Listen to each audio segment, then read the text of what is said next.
Una manera más de escuchar lo que pasa en la sociedad. Universidad Abierta. Amplificamos las ideas.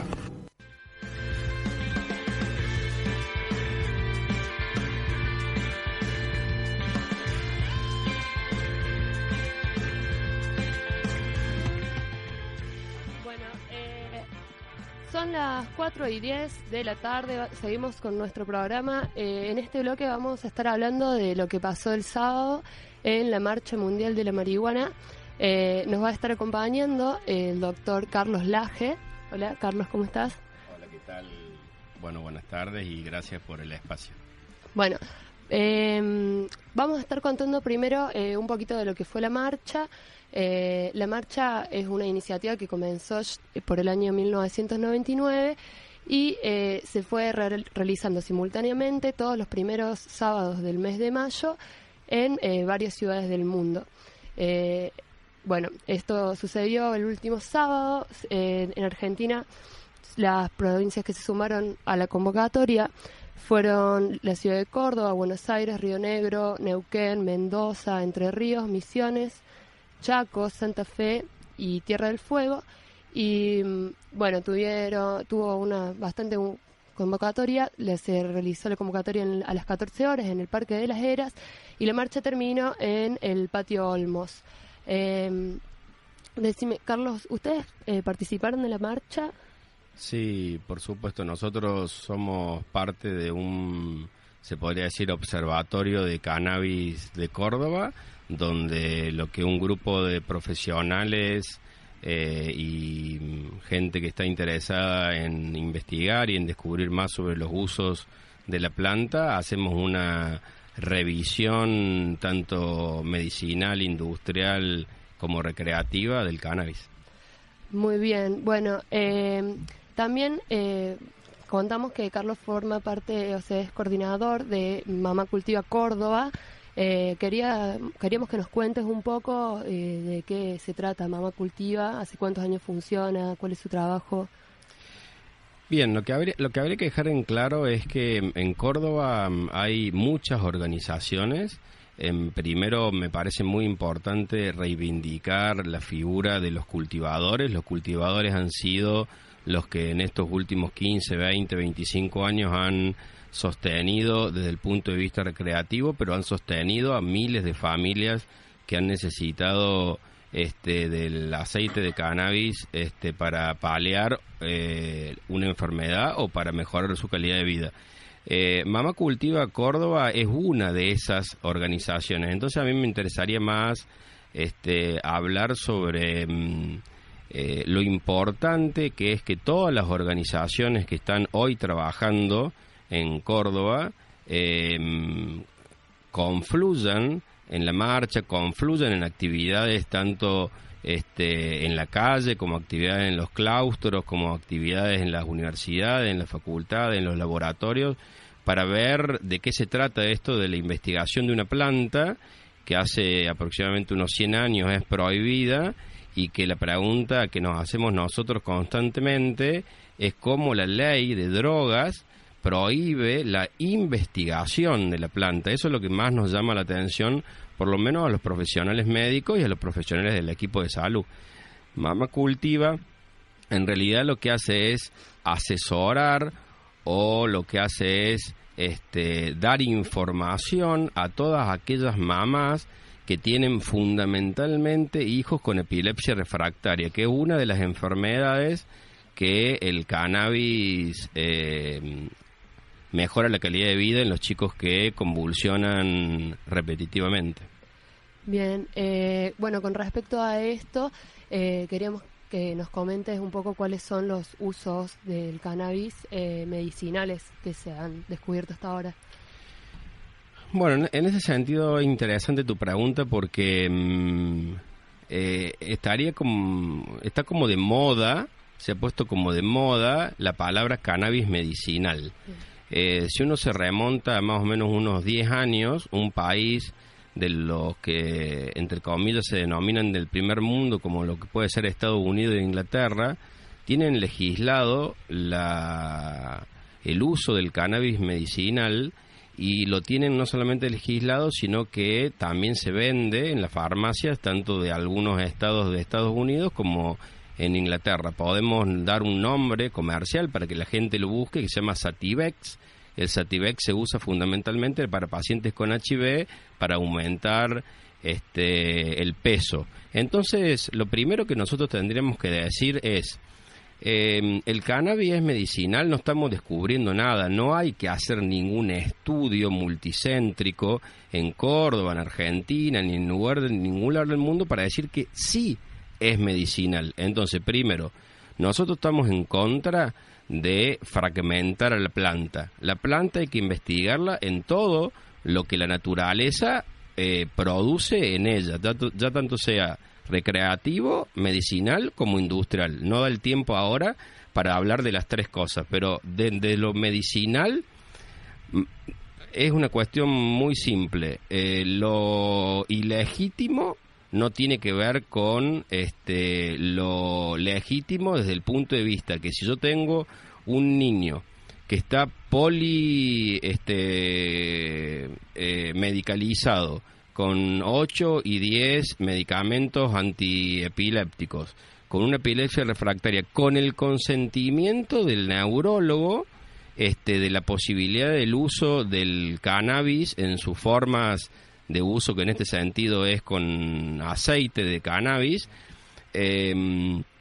¿Por qué la ley prohíbe la posibilidad que como profesionales médicos se puedan generar las diferentes investigaciones para que ese medicamento sea un medicamento no solamente accesible desde el punto de vista económico, sino que sea accesible desde el punto de vista geográfico? ¿A qué empuja la ilegalidad? La ilegalidad empuja a que las mamás, los papás, porque a su vez el nombre mamá no es mamá, es el mamá, papá, hermano, amigo, tío, primo, que quiera ayudar a mejorar la calidad de vida de una persona, tenga la posibilidad de no tener que estar cercano a todo lo que puede conyacer las cuestiones vinculadas a lo que tendría que ver con la venta de la droga, que es más peligroso que lo que tiene que ver con lo que el cannabis le va a hacer. Entonces, lo que hay que discutir acá es cuáles son los intereses que se están tocando, que son muchos intereses desde el punto de vista político y económico, farmacéuticas, intereses eclesiásticos, de un montón de organizaciones que tratan de comparar a lo que se denomina el cannabis medicinal con una droga que sería ilegal, digamos, ¿no? Claro, respecto a esto que vos estás hablando de la ilegalidad de la marihuana, también nombraste algo sobre la regulación justamente del cannabis. ¿Cuál sería la diferencia entre la posible legalización de este estupefaciente de la regulación del mismo? Bien, tu pregunta es interesantísima porque en un juego de palabras, que son juegos de palabras que fundamentalmente usan los que están en contra de la legalización de la tenencia, la comercialización, la distribución, el autocultivo. Un ejemplo cercano, para no irnos tan lejos, es Uruguay y es Chile, sí, donde con una mirada de salud pública, ellos plantean que la regulación, que ahora explico en 2 segundos a qué se refiere, la toman como un proceso de reducción de daño.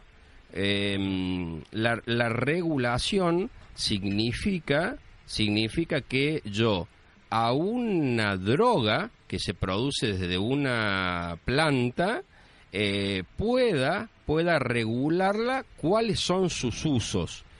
Posterior a eso, cada uno de nosotros, en el artículo 19 de la Constitución, plantea que tiene todo el derecho de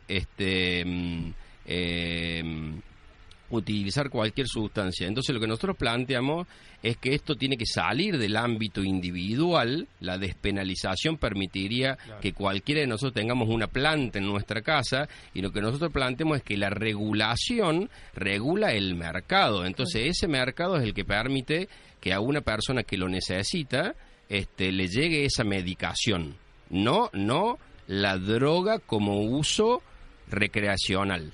sino que estamos hablando de un padeciente, le decimos nosotros, y no paciente, digamos, ¿no? La persona padece una fibromialgia, padece y necesita esa medicación. La pregunta es ¿por qué no se puede investigar? Y ahí está la discusión.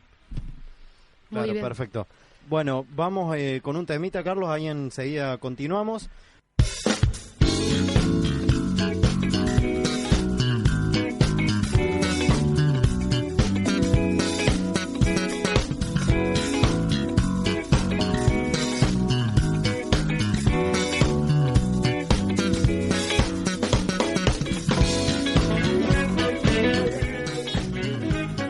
Y también continuamos con el doctor Carlos Laje, que para orientar al oyente, capaz que recién nos está agarrando, Carlos es oftalmólogo, es médico oftalmólogo y es coordinador de Mamá Cultiva Córdoba, que es una organización, sería una filial de una gran organización a nivel nacional, ¿puede ser? Sí, en realidad, como lo planteaba recién, yo preferiría referenciarme como el coordinador del Observatorio del Cannabis en Córdoba. Perfecto. El Observatorio del Cannabis en Córdoba observa lo que distintas organizaciones, algunas muy viejas y con mucho respeto, como Cogollos y otras como el Movimiento Canábico de Córdoba, y otras más nuevas como Mamá Cultiva, van generando en todo esto que tiene que ver con la discusión sobre el cannabis. Entonces prefiero más que referenciarme a Mamá Cultiva, referenciarme a un espacio que observa lo que produce la situación del cannabis en Córdoba, Argentina y el mundo. Claro, perfecto. Bueno, también vamos a recordar que durante el bloque pasado Carlos nos estuvo contando sobre los usos medicinales de la planta de cannabis, que hay una enfermedad, comentaste, que es de los chicos que tienen epilepsia. ¿Cuál es el nombre específico de la enfermedad? Sí, en realidad hay diferentes enfermedades que producen epilepsia refractaria. La epilepsia refractaria es cuando una persona que tiene convulsiones refracta a toda la medicación que hoy es conocida para que deje de convulsionar. Llega un momento que se le denomina refractaria porque no hay nada que vos le puedas dar a la persona para que deje de convulsionar. En ese sentido, se ha demostrado, nos olvidamos una cosa en esta charla que es muy importante para los que le interesa investigar del tema, fuera de lo que tiene que ver con la cuestión recreacional, es que nosotros nacemos, y son estudios que se han hecho desde el año aproximadamente de la década del 70, con un sistema propio endocannabinoide que se llama. Tenemos dentro nuestro cuerpo y producimos nuestras propias moléculas, se podría decir, de cannabis, que cuando introducimos el sistema endocannabinoide tiene que ver con todo lo que tiene que ver con fundamentalmente procesos de dolor y procesos neurodegenerativos. Entonces, ¿qué hace el cannabis medicinal cuando entra en nuestro cuerpo? Es como si activara ese sistema endocannabinoide y le diera al paciente, en diferentes enfermedades, esta mejora en su calidad de vida. No podemos decir hoy que el cannabis cura. Bien. Lo que nosotros podemos decir es que una persona que convulsiona 25, 30 veces al día y que tiene 4, 5, 6 años, que ha tenido la máxima de medicación en los últimos, con todos los efectos adversos que tienen los medicamentos, la pregunta es ilegal, pero es legítimo que un nene de 5 años, sabiendo que en el mundo el tratamiento hoy del cannabis para la epilepsia refractaria es de primera línea, no tengamos la posibilidad en Argentina de discutir por qué nosotros no lo podemos dar? Me parece que volvemos a lo mismo.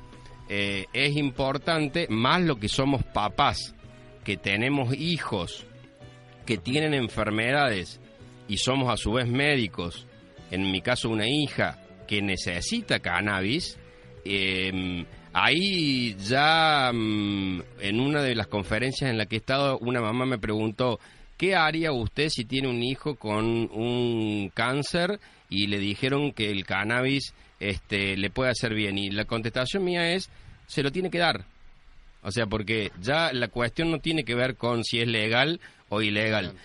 ¿Qué pasa con ese marco? Es que en el marco de la ilegalidad, no solamente nosotros no podemos investigar, sino los que son productores, en este caso productores primarios de la planta, porque la planta no aparece del prensado, que es lo que comúnmente se conoce como paraguayo, que lo que menos tiene es cannabis, sobre todo THC y CBD. Entonces, bueno, me parece que está claro que con esta situación no todos están contentos con que el cannabis sea ni regulado ni despenalizado. Pero bueno, me parece que estamos en un proceso internacional interesante. Claro. Y Carlos, y discúlpame, Ro, desde desde su postura como profesional de la salud, ¿cuál ve usted que es la postura de la mayoría de los profesionales de la salud respecto al uso medicinal del cannabis? Bueno, la pregunta también interesante. Hace 15 días, un hecho trascendente en Córdoba, hicimos un seminario en el núcleo del poder duro de Córdoba, que es el Círculo Médico, sobre los usos medicinales del cannabis.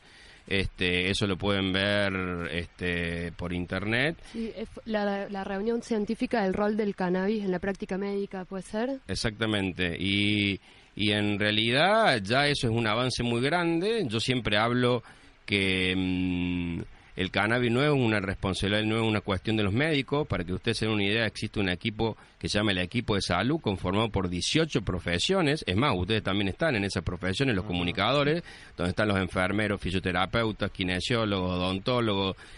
Todo ese equipo de salud debe investigar, y la pregunta que es muy interesante es, los que estamos relacionados a la salud, cuando estudiamos, tenemos que propender al bienestar del paciente. Entonces, la pregunta es, si algo le hace bien al paciente, pero es ilegal, esto sería, yo siempre digo, cuando la batalla, porque la guerra no se va a ganar nunca, ¿no? Pero cuando algunas batallas se puedan ir ganando, yo siempre digo, va a ser difícil que una vallaspirina crezca plantada. Entonces, una semilla de cannabis va a crecer. Entonces, el tema acá está en plantear que no se puede negar la investigación científica ante propiedades evidentes en el mundo que tienen que ver con que el cannabis mejora la calidad de vida de algunos pacientes.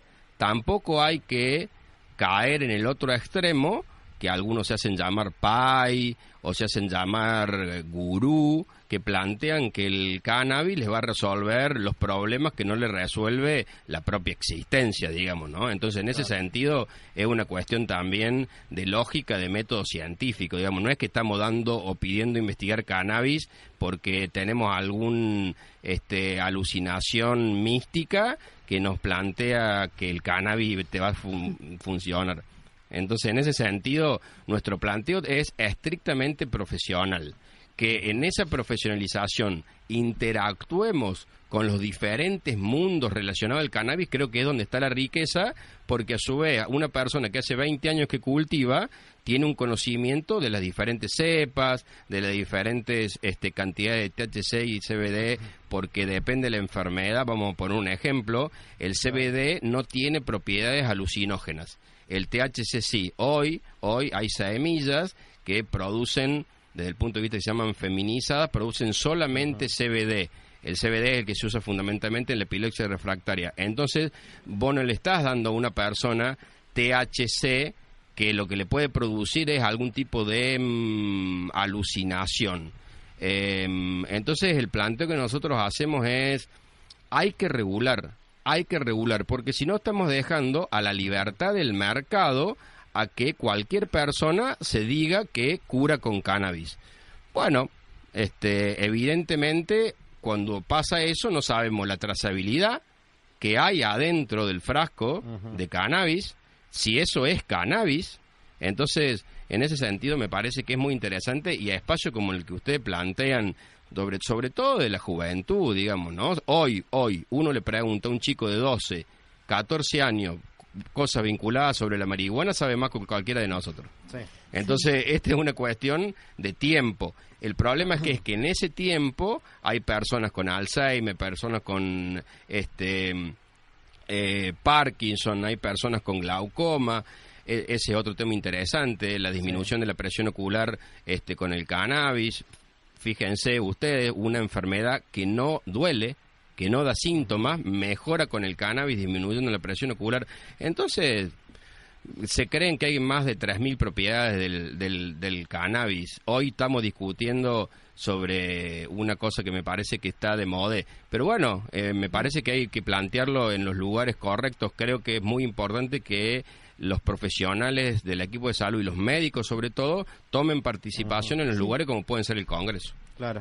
Muy bien. No, y te quería preguntar acerca de justamente cuestiones como, por ejemplo, la marcha, como el espacio de discusión que tuvieron hace 15 días, los medios que tienen para visibilizar todas estas cuestiones, si crees que ahora en estos últimos tiempos se han abierto mucho más espacios o si, bueno, obviamente todavía debe faltar. ¿Qué opinas sobre esto? Sí, bueno, evidentemente lo que se denomina las TICs, que ustedes la conocen muy bien, las redes de comunicación han generado una apertura a la información muy grande, como también han generado bastante confusión. Yo lo que planteo es que está corriendo mucho. Hace 20 años a lo mejor nos llegaba más lerdo saber que en 14 estados de 24 estados de Estados Unidos el cannabis medicinal es legal. Hoy lo sabemos, y no solamente lo sabemos, sino que yo he estado en los diferentes estados donde es legal, como también lo he estado en Londres, donde también es legal. Entonces, en ese sentido, me parece que todo lo que sume a la discusión sobre el uso del cannabis como recurso medicinal, no creo que haya ninguna entidad médica ni entidad deontológica que se oponga a la investigación. Claro. Bueno, Carlos, para ir cerrando, recién cuando respondía la pregunta anterior, habló mucho sobre, si se quiere, el carácter del consumo para recreación, podría decirse. ¿Qué opinión le respecta a usted en ese sentido, digamos? Eso es como lo dije al principio. Creo que una planta no debe fraccionarse. Una planta que da diferentes propiedades debe investigarse, debe estudiarse. Queda, como todo lo recreacional, desde el punto de vista individual, queda a criterio de cada uno. Yo siempre hago una broma, digamos, ¿no? Quien no lo prueba, se lo pierde. Y las drogas son cuestiones de dosis y no de droga. Yo no voy a hacer una apología sobre el consumo recreacional, porque estaría confundiendo a la audiencia entre esta cuestión que está más aceptado que sea medicinal que recreacional. Sí puedo dar testimonio, y esto ustedes a su vez que son investigadores de la información, no conozco hasta ahora ninguna persona, más allá que hay algunos puntos muy claros sobre todo el tema de la esquizofrenia, que es un tema interesante para discutir en otro programa o en otro momento, pero me parece que la cuestión recreacional tiene que ver con la satisfacción que cada uno de nosotros encontramos en lo que es el deseo. Así que si vos me preguntás en forma directa, no estoy para nada en desacuerdo que alguien consuma recreacionalmente marihuana. Sí, lo que estoy de acuerdo es que si lo consume desde lugares en que ponen en riesgo a su integridad, como tener que ir a buscarlo en ciertos sitios donde corre en riesgo su persona, no ayuda. Por eso que cuando dijimos que Uruguay armó los clubes, armó los predios para la investigación y armó fundamentalmente la posibilidad de cultivar hasta 4 plantas en su casa, y me parece que por 4 plantas mensuales en tu casa habría que discutir sobre el alcohol y el tabaco y demás drogas legales, exactamente, como se las llama en el... Por eso vuelvo a insistir, no se hace una apología al consumo de las drogas que lleven a que la sociedad o individualmente uno se sienta mal. Lo que sí se hace es que uno sigue escondiendo este tipo de cosas porque no se descubrió hoy que el cannabis medicinal es bueno, como tampoco se descubrió que las velas donde vino Colón al descubrimiento de América eran de cáñamo, como hoy siguen siendo varias, porque es mucho más tenso que el propio algodón y el propio nylon. Entonces, el planteo es muy simple. Hay que regular, y para eso tiene que haber una ley que despenalice ciertas cosas, y en esa regulación lo que tenemos que plantear es, en un proceso de acostumbramiento cultural, algunas cosas esta sociedad estará más avanzada y en otras cosas no, y será cuestión de ir esperando. Pero no puede esperar hoy una mamá que su hijo convulsiona 40 veces por día. Entonces son cosas diferentes. Recreativamente nos podemos divertir todos y ya veremos con qué lo hacemos. Pero hoy hay una situación que es el cannabis medicinal necesita ser tomado en serio por fundamentalmente los políticos, que son los que tienen que discutir en las comisiones cuál es el rol del cannabis médico en la Argentina. Porque si no, busquen en Chile y busquen en Uruguay, que hoy Chile tiene grandes plantaciones, más de 1 millón de plantas a través de la Fundación Daya para proveer utilización de cannabis medicinal. Claro. Bueno, perfecto. Carlos, te agradecemos muchísimo tu participación en el programa.